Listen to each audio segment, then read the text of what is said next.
सुप्रभात बच्चों, आज हम हिंदी में नया पाठ पढ़ेंगे। पाठ 12 बोल का मोल।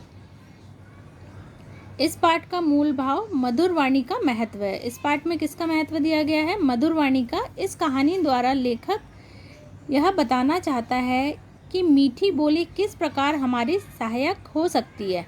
आओ पढ़े, एक बूढ़े के 3 बेटे किस प्रकार अपनी बोली के कारण भूख मिटाते हैं। एक बूढ़े आदमी के 3 बेटे थे। तीनों बेटे बोलचाल और आचरण में एक समान ना थे, मतलब तीनों का व्यवहार आचरण अलग अलग था।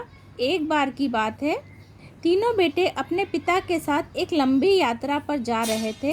यात्रा में कुछ अधिक समय लग गया। उनके खाने पीने की वस्तुएं समाप्त हो गई। धीरे धीरे उनका धन भी खत्म हो गया। वे लोग 2 दिनों से भूखे थे। उनकी इच्छा थी कि किसी तरह जल्दी से जल्दी अपने घर पहुंच जाए। चारों व्यक्ति थककर एक पेड़ के नीचे विश्राम कर रहे थे। चारों मतलब 3 बेटे और एक पिताजी। तभी उन्होंने एक व्यापारी को उधर आते हुए देखा। वह अपनी बैलगाड़ी को हाँकता हुआ चला आ रहा था। चित्र में आपको दिखाई दे रहा है। उसकी बैलगाड़ी में तरह तरह के पकवान और मिठाइयाँ लदी हुई थी। शायद वह किसी मेले में जा रहा था। पकवानों की महक दूर दूर तक फैल रही थी।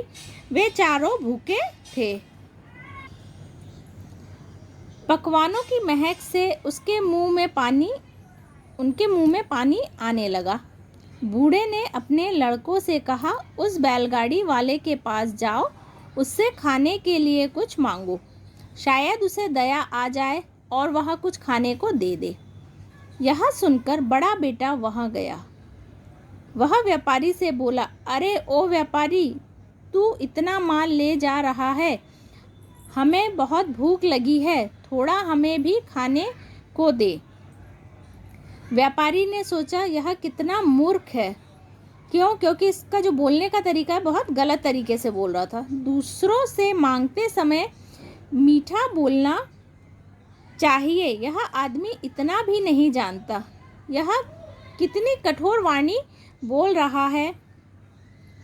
मैं भी इसे कठोर पकवान ही दूंगा। बैलगाड़ी वाले ने उससे क्या किया? कठोर पकवान दिया। यह सोचकर उसने एक सूखा पकवान उसे दे दिया। व्यापारी थोड़ी ही दूर चला होगा कि मंझला भाई आ गया। वह बोला, बड़े भाई प्रणाम, क्या छोटे भाई को खाने को कुछ भी ना दोगे? व्यापारी ने सोचा, इसने मुझे बड़ा भाई कहा है, छोटे भाई को कुछ देना मेरा कर्तव्य है। उसने उसे एक दोना भरकर मिठाई दे दी। मंझले भाई को क्या दिया? एक दोना भर के मिठाई दी। अब सबसे छोटा भाई व्यापारी के पास गया। उसने व्यापारी से कहा, प्रिय मित्र, हम लोग भूखे हैं। ठीक है, अब इसने सबके बारे में बोला, हम लोग भूखे हैं।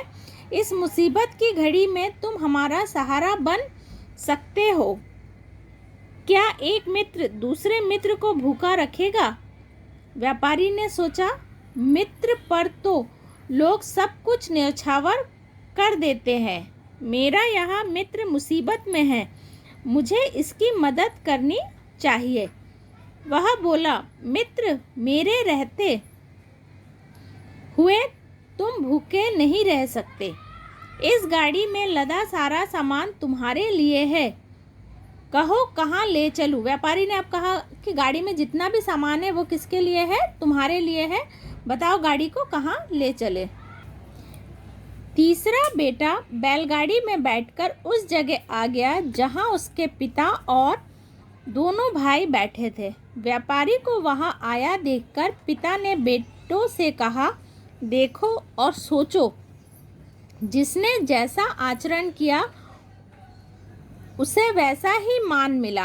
अब तो तुम बोल का मोल समझ गए होंगे। बोल का मोल मतलब जो जैसा बोलेगा, जो जैसा व्यवहार करेगा।